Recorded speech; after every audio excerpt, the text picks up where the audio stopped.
It's 8:23 and 35 degrees outside the Apple Tree Automotive Superstore studios. Welcome into First News on 570. I'm Mark Starling. Glad to have you along for the ride.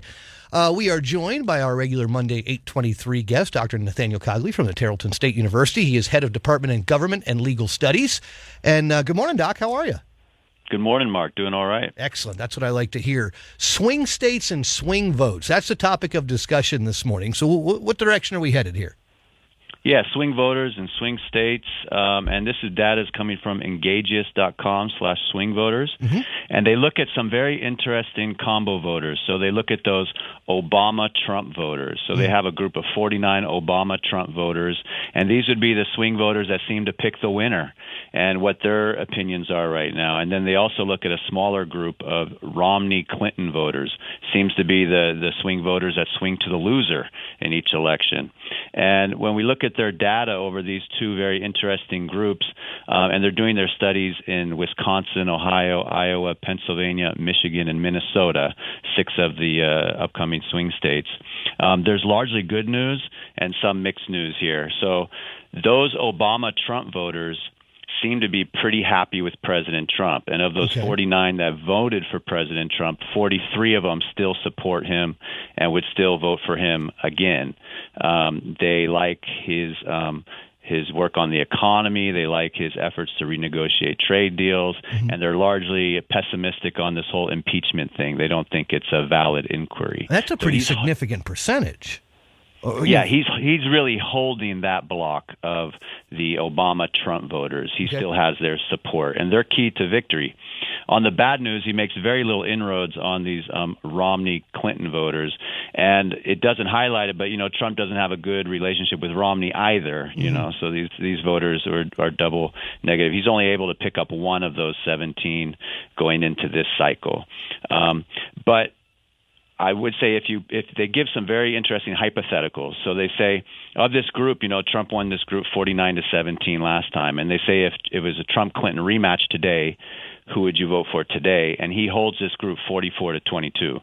Wow. So he would really win again if he was matched up against Hillary Clinton here, according to this data. Now, the only caveat is they do say, well, what if there was no 22nd Amendment?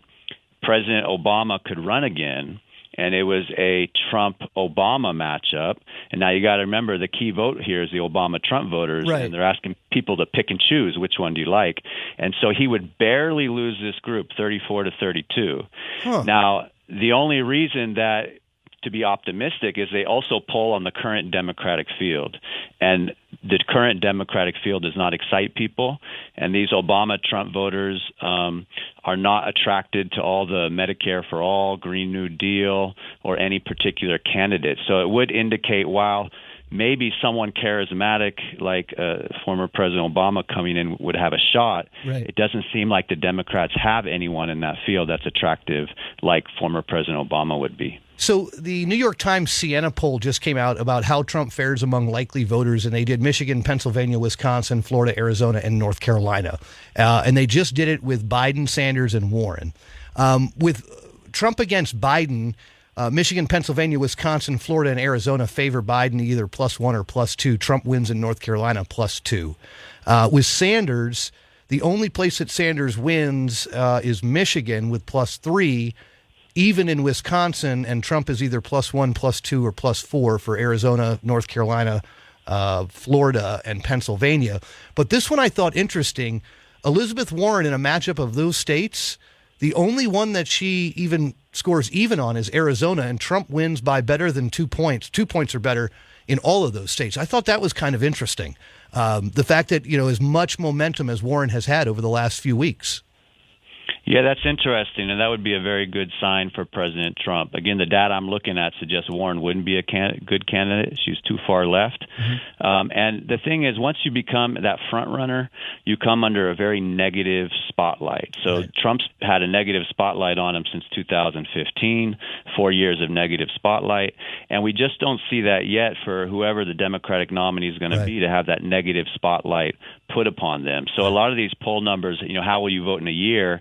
And that the Democratic nominee doesn't have an equal negative spotlight put on them. It's a little premature. So if Trump's matching up okay, that's a good sign a year out. There we go. My guest this morning, as he is each and every Monday at 8:23, Dr. Nathaniel Cogley from Tarleton State University, head of Department of Government and Legal Studies. Sir, we always appreciate your time.